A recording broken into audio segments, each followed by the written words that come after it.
This is the Civil War Monitor.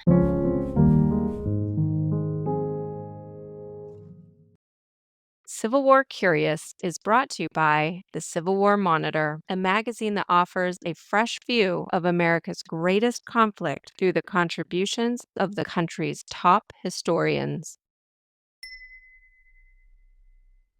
Very few people get stabbed by bayonets because the point isn't to stab them with a bayonet. The point is to tell you that if you don't move, I'm going to stab you with a bayonet.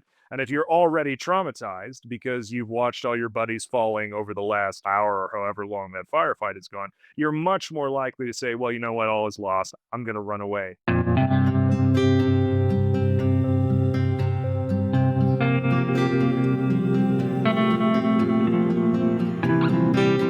I'm Terry Johnston, publisher and editor-in-chief of the Civil War Monitor, and this is Civil War Curious, our podcast in which we get experts to answer your Civil War questions. On today's episode, I'm joined by Eric Michael Burke, a U.S. Army combat infantry veteran of the wars in both Iraq and Afghanistan, who is a historian of culture and warfare in Europe and the Americas. His first book, Soldiers from Experience, The Forging of Sherman's 15th Army Corps, 1862 to 1863, was published by LSU Press in 2022. He answers several questions pertaining to the lives of Civil War soldiers and the weapons they used. Eric, thanks for joining us. Today we have several questions for you, all in some way pertaining to Civil War soldiers and soldiering. First up is one we received anonymously. It reads, how often did Civil War soldiers engage in hand-to-hand fighting? Statistics seem to indicate that sword and bayonet wounds were rare. So, was close quarters combat something that only occasionally happened? Well, thank you for having me on, first of all. The statistics on edged weapon injuries, I've always kind of thought of them similarly to the Air Corps study during the Second World War on where a B-17 was being hit when they returned to base so that they could strap more armor onto the forts in order to avoid flak damage. And it's kind of a classic case study because what they found was unsurprising that the spots where the aircraft were really truly vulnerable, there was no data for. And that's because those planes never came back to land in order for that data to be collected. And I know that there's a lot of citation across Civil War historiography on the absence of edged weapon injuries, which is true. The medical history reports, insofar as those things were comprehensive, do indicate that there was a dearth of bayonet wounds and especially saber wounds. We know in more anecdotal evidence that plenty of people got stabbed by bayonets in the American Civil War, just as plenty of people got stabbed by bayonets across the planet in the mid-19th century fighting in wars that involved bayonets or edged weapons. But I think the more important lesson to be drawn from the relative disparity between especially projectile wounds and edged weapons is that in the 19th century, and even to a certain extent today in infantry warfare, but especially in the 19th century, the edged weapon was far more a psychological instrument than it was intended to actually do physical damage to a combatant. So 19th century officers, even amateur volunteers like American Civil War volunteer officers, would have been taught a kind of doctrine, if we can use that word for the time, that emphasized how infantry fire, and the same to a different extent with cavalry, with sabers and whatnot, but because most of the combatants were infantry, we should stick with that, was thought of as the preparatory act, is what they would have called it. And then the bayonet is the decisive act. So what that meant in practice is that unlike what you see often in, Civil War reenactments and things like that, the goal was not simply to stand across from each other from however many hundreds of meters and just slam away indefinitely until the opponent more or less disappeared or left or just could not return fire anymore. The entire purpose of fire was to prepare the enemy so that when a bayonet attack was delivered, the psychological trauma that had been created by the firefight was such that he would run.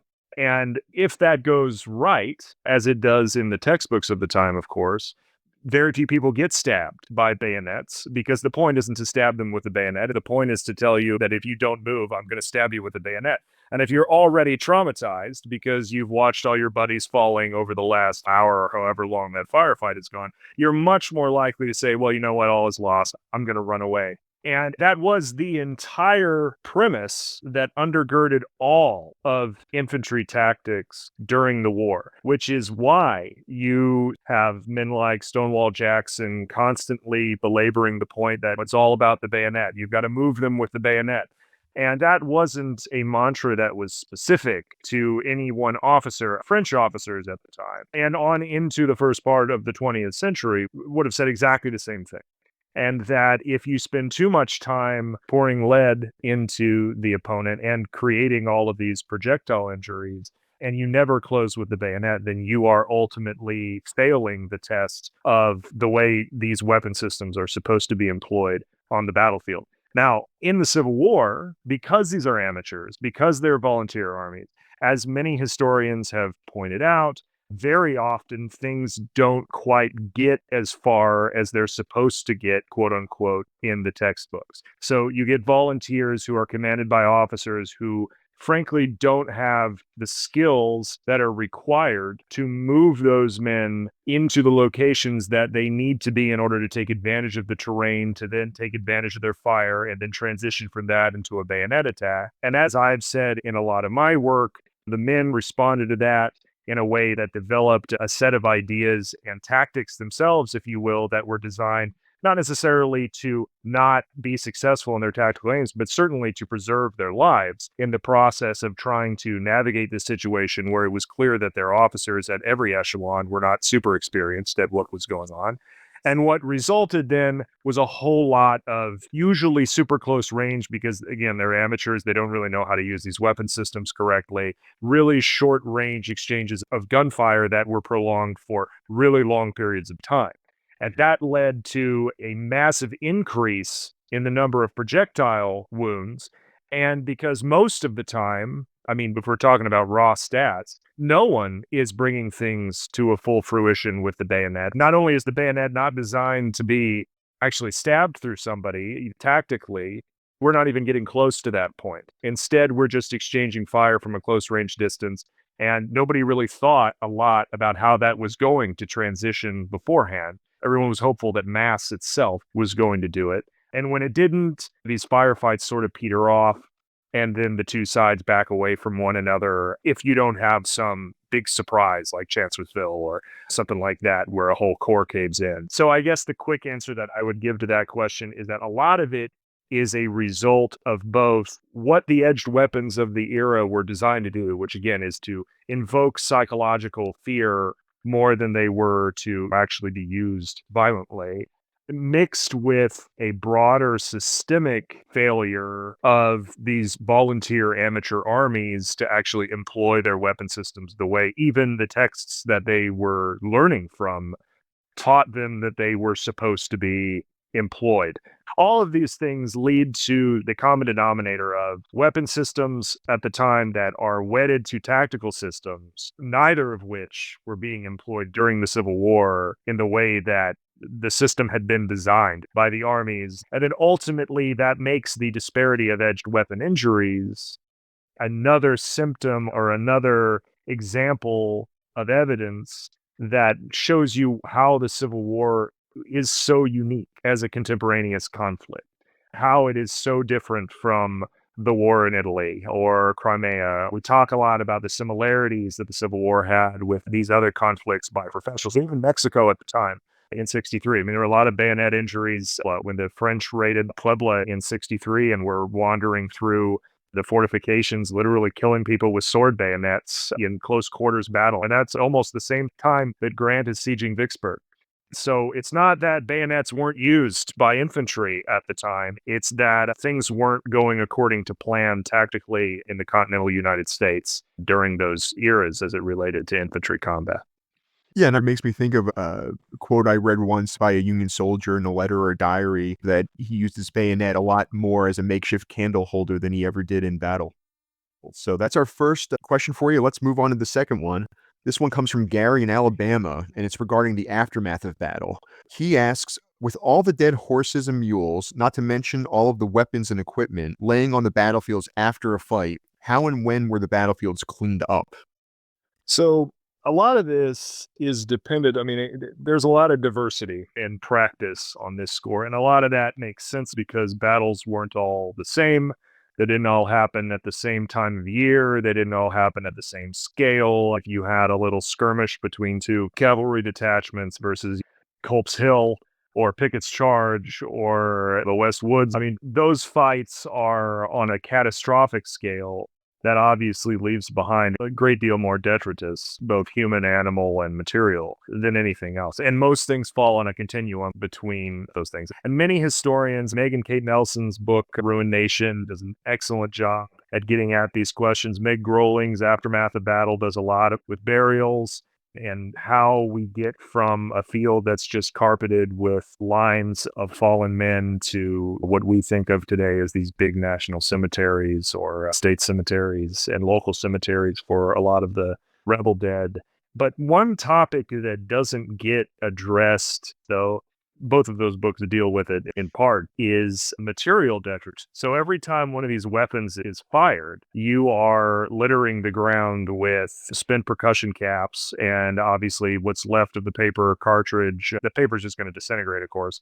But as weapons break, as pieces of the weapons break, as pieces of your cartridge box break off or your belt plate or whatever falls off and you're under fire, you don't spend a lot of time trying to figure that out. You just throw it on the ground and keep going. And that doesn't require anybody to die to happen. I lose pocket change going to the grocery store. So stuff falls out of your pocket just as a matter of being when you're not in combat.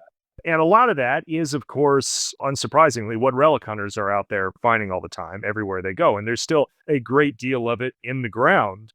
Probably most of it is still in the ground after 150 years. If it was metal or something that at the time was either hidden in grass or dirt or just wasn't worth anything to anybody, so they just didn't care, then it remained out there. And the scale of a fight coincided with the amount of detritus that would be left out there. One of the big things that does affect questions like this, though, is that so much of the fighting, especially out east, took place in ground that was under cultivation at the time.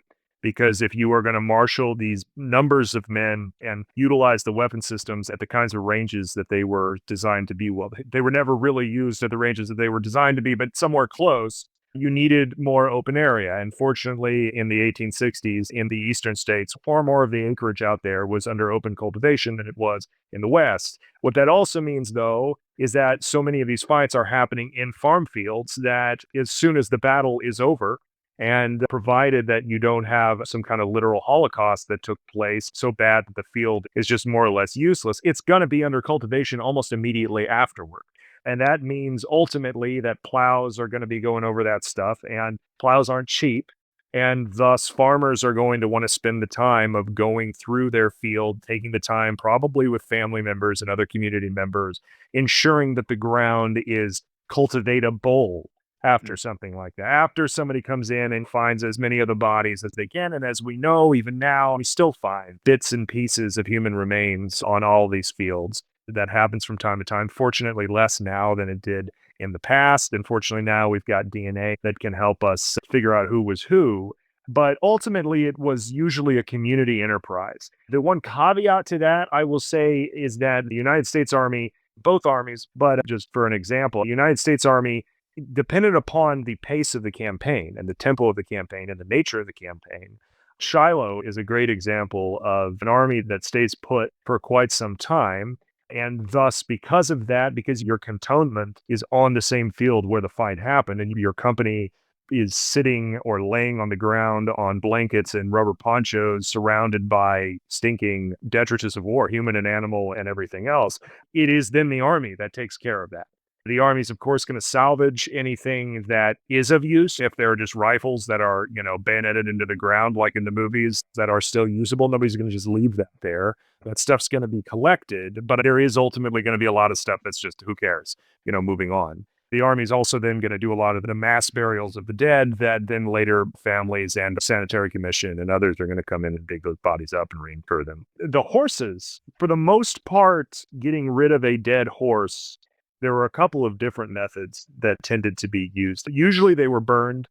Sometimes if you're on a march and a horse had heat exhaustion, there were plenty of occasions where the horse was just left to rot like roadkill or anything else. But usually they were burned. And oftentimes, if an artillery team or a caisson team got splattered with grape shot and took all the horses down or most of the horses down, then they were usually in a group. You could wrap ropes around them, pull them together, pile brush on, or put brush under them, however the case may be, and then burn them all in mass. You can imagine how wonderful that smelled for a very long time. But insofar as there was a doctrine for removing dead horses, that was certainly the norm.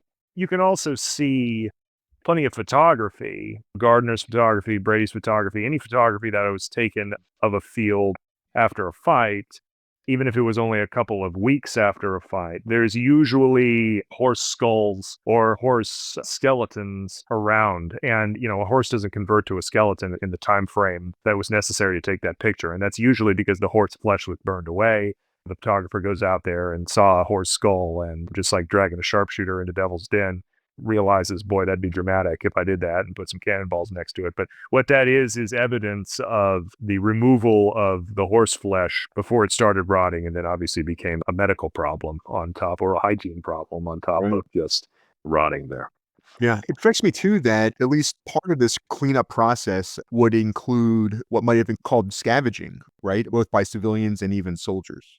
Absolutely. And that happened before anybody died. I mean, that happened before there was a battle. People would come out and try to see what they could find that was not perfectly guarded by people. And obviously, as we know, soldiers did that a lot too. But in the immediate aftermath, just like after, frankly, any conflict, you think of the First World War instances where a lot of French civilians would come out and pick through the piles of expended shell casings and then go back and do these super ornate artwork. You see often in antique stores or militaria shops or whatnot, these incredibly ornate works of art where you took a 75 millimeter casing brass and turned it into this statuette. And the same types of things were going on in the American Civil War. Anything that anybody thought was worth anything and was just left behind, certainly, as people are going to the field, they would pick it up. And also, things that were identifiable to individuals were also very often collected. And we have many, many, many stories of folks showing up after the war to some farmhouse in Indiana, coming all the way from Alabama and saying, hey, I think you dropped this at Resaca. Yeah, and I found it. And it's taken me 10 years to get up here to give it back to you, but it had an address on it, so I thought I'd come see it if you were home. And that kind of stuff happened. And every time you bump into it, underscores one of the more uncanny aspects of any civil war throughout history, where you've got two people who share a culture and a nation that fight each other. And then afterward, it's kind of a collective lost and found effort that goes on. All right, great. Well, let's move on to the next then. Mark from Connecticut asks, what were the safest and most dangerous jobs in the infantry? Why don't we start with the safest? Well, I mean, it really depends on a lot of things, because if you're just talking about raw statistics, like if we get in a time machine right now and we go back to a rifle company or a volunteer infantry regiment in 1862 and we want to survive, first of all, we should bring penicillin. And that's only half tongue in cheek, because, I mean, in reality, statistically, as we know, you are most likely to die of disease. And thus, that's going to be tough not knowing anything about germ theory. But the truth of the matter is that anything that helps you avoid a mass camp of instruction gathering in the beginning, especially if you're from a rural state, if you are one of these later joining third or fourth call volunteers that comes in 63 or 64, your odds are going to be higher because you're not going to be exposed to a lot of the same antibodies and pathogens that the guys that you're going to be joining have already been exposed to. Of course, they're also going to be carrying things that you're not exposed to, so you might die anyway. That's not specific to the infantry. The most important thing to know about the Civil War and to think about as it relates to the Civil War is that the infantry itself was pretty homogenous. It was completely homogenous in terms of tactical skill sets. I mean, you were a rifleman, full stop, unless you were a non-commissioned officer, in which case you were usually also a rifleman, or you were a commissioned officer, in which case that was your role. Obviously, it was dependent upon your situation. Sometimes it was far more dangerous to be an officer than to be an enlisted man or an NCO.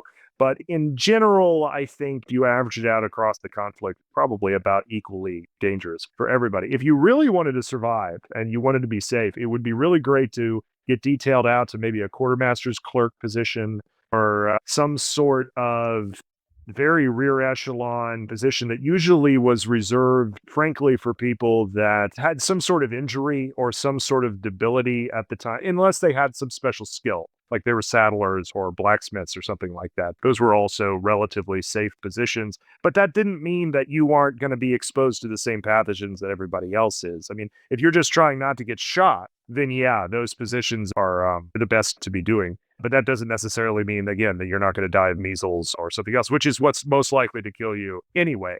And that's not to be scoffed at, because frankly, that's what most of these soldiers were most scared of themselves. But they didn't wake up in the morning and say, oh man, I hope there isn't a big battle that goes on. They woke up in the morning and said, do I really want to go to the hospital for that cough that I've got? Because if I do, I could die. Far more likely than I'm going to die in the next skirmish or whatnot is if I go get seen for that thing on my toe, it could be the last thing I do, because there's so many people over there that are just deathly ill. And then in battle, I think unsurprisingly, just don't volunteer for anything.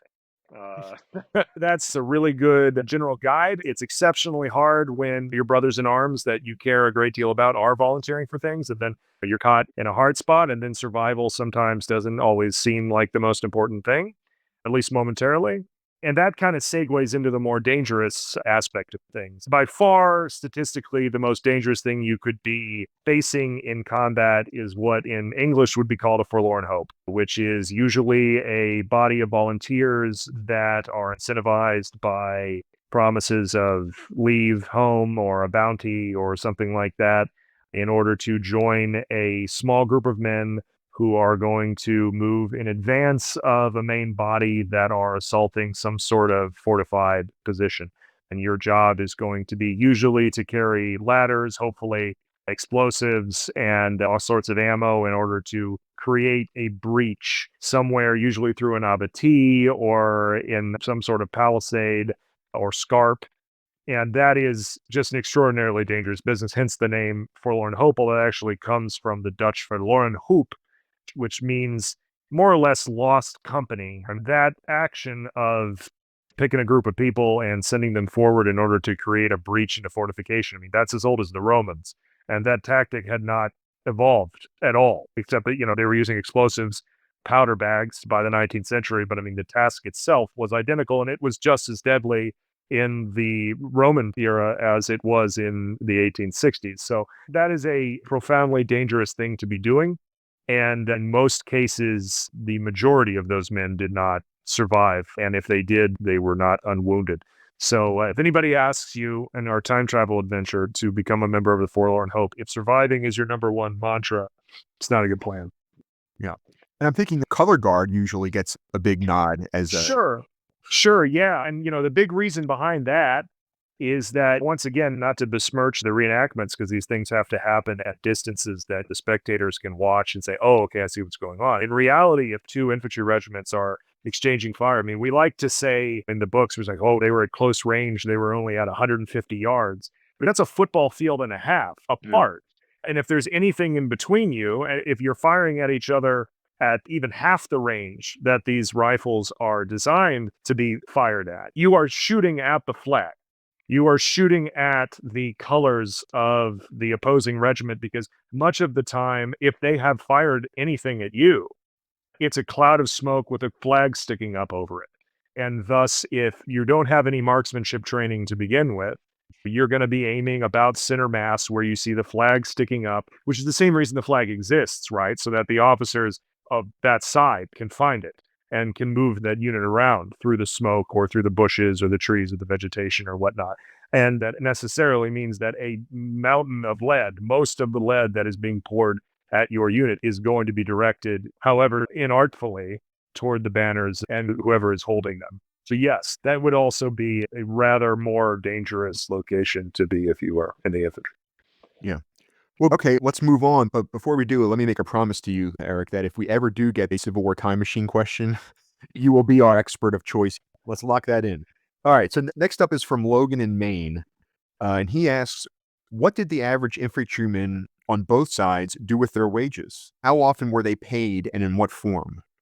So they would have told you not often enough. If you were a federal volunteer, then almost any time before the summer of '64, you were making $13 a month, which was not bad money.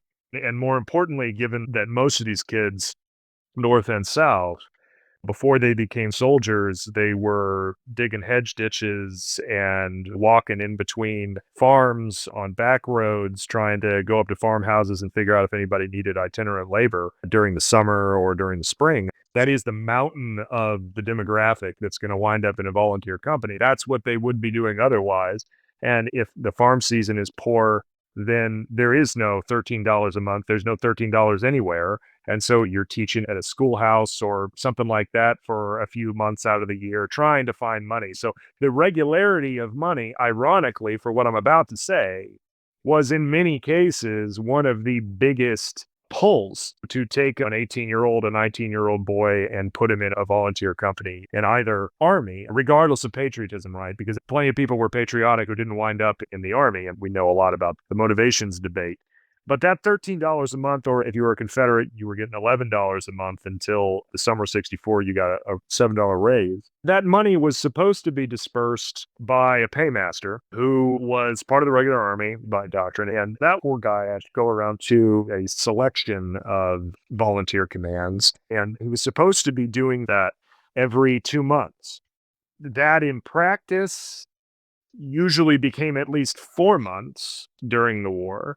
And often it could slide to even more than that. I mean, you might go half a year or more without ever seeing any kind of money whatsoever.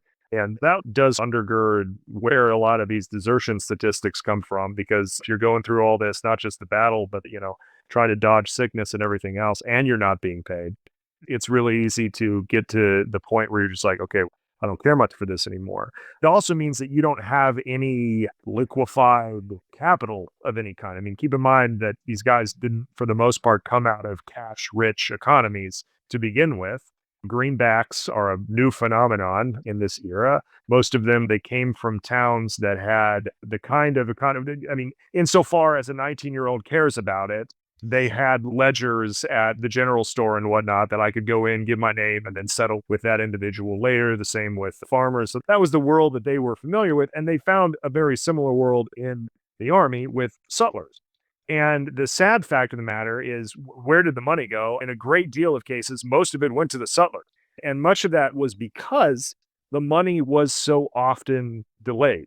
And when it was delayed and you didn't want to just eat salt pork and hardtack 24/7, and you were far more akin to going to get some soft bread and cakes and tobacco and everything else that the ration wasn't sufficient in for your tastes, you would go to the sutler and you would run up a debt. You would run up a credit, essentially, with the sutler. And then when the paymaster finally did come around, at that point, the sutler would be beside himself with anger, because he's the one who needs the most money because you haven't been able to pay him. And you've already drawn from the sutler months upon months worth of pay in all of the different things that you've bought, to say nothing of gambling debts, which were also replete in a normal volunteer unit, a bunch of teenagers and 20-somethings out there doing that type of stuff. And then on top of that, if you had any allotments, which were common, many soldiers, especially in second and third call volunteer regiments where you've got a lot of family men, would set up allotments for their families back home where they would get the certificate from the paymaster, and you mail that certificate to your family, and then your family could use that certificate to go get your allotment for their use. And you can imagine with the unpredictability of the mails back then, I mean, that was a nightmare. And plenty of people were just mailing away certificates that were going to get sunk when a steamboat hit a snag, and then nobody has any money. There's no proof of anything. And that's going to turn into a pension claim in 3 years if you survive. And so a lot of this money just disappears. It goes to the sutler, it goes to the allotment. There's no cash exchange. If you lost your nipple wrench for your rifle, or your overcoat fell off because you were hot, so you threw it by the side of the road or whatever, the army is to charge you for those things. And that's also going to come out of your pay. And thus that meant that for a lot of these kids, because they weren't great with money, as frankly, young soldiers also aren't today, nothing has changed there because they're young and they have very little advice. There was no financial aid advisor in the Union Army at the time. It was just these kids. And so they lost a lot of their money as they got it. Those that didn't, those that, were teetotaling, very careful with every cent that they got. They could send it home. They could do any number of different things with the cash money that they received. I mean, obviously in the Confederacy, it was depreciating rapidly over the entire course of the war. So although you were getting paid $7 more after the summer of 64, that money was worth almost nothing at that point. And once again, you see the rise in desertions. And I don't mean to just say that all these guys are money grubbing, but I mean, you got to eat and your family has to eat. So that was a major player there. But the long and short of it is that most of that money went to debts. Very little of it was just, oh man, I'm getting rich playing soldier. And you see that in the letters, right? I mean, much of the letters home are almost always, hey, mom, I'm almost out of money and we haven't been paid in forever. I saw my cousin so-and-so from whatever regiment that's camped next door, and he spotted me some things that I needed, but we don't know when we're going to get paid. And even when I do, I owe the settler so much money that I don't think I'm ever going to get out of that debt. And I can't find my whatever the government issued me here recently, so I'm going to have to pay for that, or they're going to charge me later. And so on and so forth. So the system functioned insofar as it was designed to function, except that everything was massively delayed. But the fiscal responsibility, unsurprisingly, of a lot of these volunteers led to a whole lot of grief most of the time. Yeah, I'm sure. All right, Eric. Well, then one final question for you. This one's from Bill in Illinois, and he asks, what happened to the millions of muzzle-loading muskets and thousands of field artillery pieces when the armies mustered out in 1865? So that's a fascinating question. And it's even more fascinating because in many ways, the story of the weapons that are used during the war, other than the weapons that are produced, especially by the United States during the war, the Civil War is sort of situated materially within the broader context of warfare as it is unfolding in the mid-19th century. A very large proportion, I don't know that anybody has ever actually crunched the numbers on it, but a very large proportion of the weapons, small arms, and artillery, and especially the ammunition that is used in that conflict is coming from somewhere outside of the United States. Obviously, the Enfield rifles that everybody knows so well, I mean, those are British, but you got Austrian Lorentzes, you've got weapon systems from just all over the world. And then maybe appropriately, after the war, many of the weapons, to include a great deal of the weapons that we produced, dispersed all over the globe. Insofar as they were kept, in many cases, soldiers were given the option, especially United States soldiers at the end of the war, to buy it. I mean, a rifle is not cheap at the time, but in many cases, not in all cases, but in many cases, they were offered the opportunity to purchase the rifle and take it home with them, just like they were given the option to purchase any of the rest of their gear. I mean, there's that famous painting by Wenzel Homer, A Veteran in a New Field, where you've got a guy in a hat and he's mowing his top field. And if you look, he's got an army-issued canteen and a fatigue blouse laying in the hay behind him because he bought that from the army when he left. And you could do the same with rifles. But I think in most cases, I mean, you've got well over 1 million small arms alone that were captured from the Confederacy at the end of the war. So you've got all of the arms that were purchased and produced by the United States during the conflict, plus the 1 million plus that are captured from the Confederacy.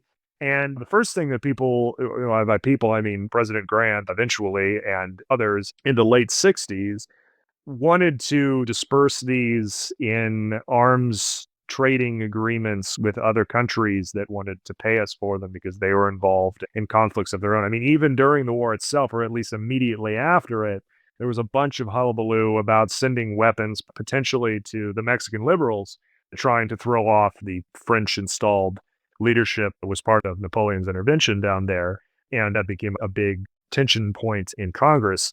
Many of them went to Indians in diplomatic deals that were attempting to secure various aspects of the West. Many of them went to the Turks later in the 19th century. In fact, if I remember correctly, one of the more famous instances, there were some Ottomans that were like reservists that were killed defending an outpost in the First World War.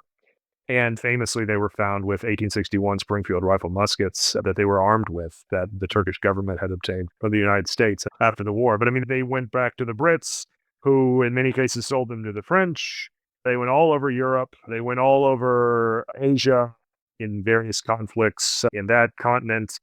And yeah, so there's a massive proliferation of all of these small arms, which of course, when you take your massive army and you shrink it to nothing, more or less overnight, you don't need all those guns. And we had, even by the end of the war, far more rifles than we needed, which is why you see these famously archaeological expeditions that find whole corduroy roads that were more or less made of rifles just because they were handy and you don't have to do as much work putting them down as you do cutting down logs and stripping the saplings and things like that. And then famously, they turn them into fences and things like that after the war because they were metal. And people melted them down in the First and Second World Wars for metal drives as well. And a lot of that happened with the artillery, which also was proliferated around the world, but many of those were ultimately melted down because you could use that brass, whatever the piece was that you're talking about. But also a lot of those were distributed to towns or veterans organizations or things like that to display in front of your GAR monument. And a lot of those, frankly, are still out there today. But the other main purveyor of those things after the war was a company in New York that, especially around the turn of the century, is really popular in a catalog, sort of like Sears Roebuck. And it's basically the world's largest Army Navy surplus store you can imagine, with entire artillery parks and all these weapons that had been bought up. And you could buy these things just straight out of the catalog and they'd be mailed to your home. You want a Colt Army revolver? Cool. You want a field howitzer? Cool. Here's the price point. And you send in your little mail-in certificates and there's probably taxes on it, but it ultimately comes to your house. And that, unsurprisingly, is no longer the case. But at the turn of the century, they had a great deal of the arms that still existed. But the more interesting, as you can tell from my perspective, the more interesting part of the story is the proliferation of those weapons. They came into the country from elsewhere, and then after the war, they went out elsewhere. Obviously, the Springfields are manufactured here, but for the most part, the Civil War then becomes a kind of waypoint on the lives of those weapons that are going to pass through the United States and then go on and do, in many cases, even more terrible things elsewhere. So it's not a happy story, but it's definitely part of what connects the Civil War to the wider world. This has been Civil War Curious. Have a Civil War question you'd like answered? Email curious@civilwarmonitor.com. We may include it in a future episode. This podcast is a production of the Civil War Monitor and is the property of Bayshore History, LLC. For a complete transcript of this episode, or to learn more about the Civil War Monitor, visit our website, civilwarmonitor.com, or follow us on social media @Civil War Monitor. Please give us a like and a review on your favorite podcast app. It really helps. Thanks so much for listening.